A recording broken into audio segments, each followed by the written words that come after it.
आज हमारे पास भी बहुत सारे ऐसे प्रश्न आते हैं और एक समाज को एक दिशा निर्देश इस प्रश्न के, इस टॉपिक के ऊपर, इस विषय के ऊपर हो जाए। तो महाराज जी आप इसका राधे राधे। महाराज जी आपके चरण कमलों में सादर दंडवत प्रणाम। महाराज जी पिछले 3 महीनों से आपके प्रवचनों को नियमित सुनने के बाद ऐसा लगने लगा कि मैं पशु से भी निम्नवत जीवन जी रहा हूँ।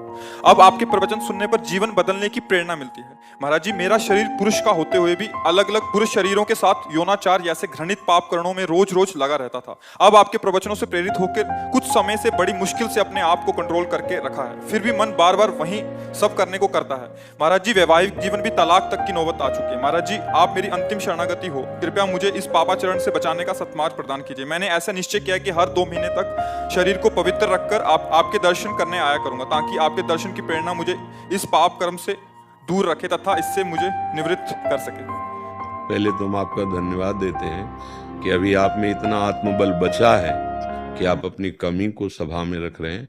आप बहुत मतलब अभी आत्मबल से युक्त है ना, ऐसी बातें समाज में नहीं रखी जाती, हिम्मत नहीं होती ना ऐसा कहना, अपनी कमियों को प्रकाशित किया। तो इसका मतलब कहीं किसी कोने में अभी सत्य का अस्तित्व है।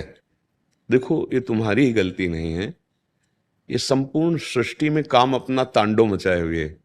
भाई हम चुप हैं, तुम चुप हो, लेकिन तुम मुखर हो गए तो सबकी दृष्टि तुम्हारे पे जाएगी। फिर लौट के अगर अपने हृदयों में देखा जाए तो कुछ ऐसा ही है सबका जीवन।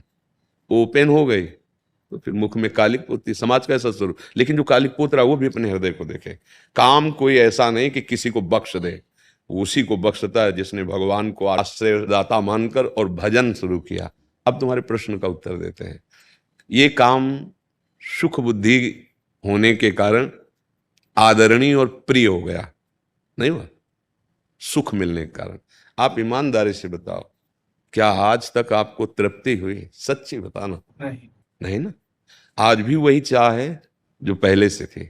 इसका मतलब कभी नहीं हो सकती, क्योंकि वहां नहीं है सुख। विचार खुले, जब आपने प्रश्न किया तो इस शरीर में है क्या? इस शरीर में है क्या? मल और मूत्र के ही तो द्वार हैं, जहां छू जाने पर हाथ हमको पवित्र करना पड़ेगा। क्या है?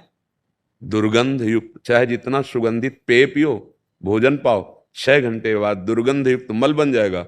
एक मल का द्वार है। चाहे जितना सुंदर जूस और दूध पियो, एक मूत्र बन जाएगा। दोनों के द्वार हैं, मल और मूत्र। उसके सेवन का केवल एक ही मार्ग बताया गया है कि संतानोत्पत्ति रूपी जो भगवान की सृष्टि का क्रम है, उसकी पूर्ति के लिए काम का आदर किया गया है। भगवान ने कहा धर्मयुक्त काम मैं हूं।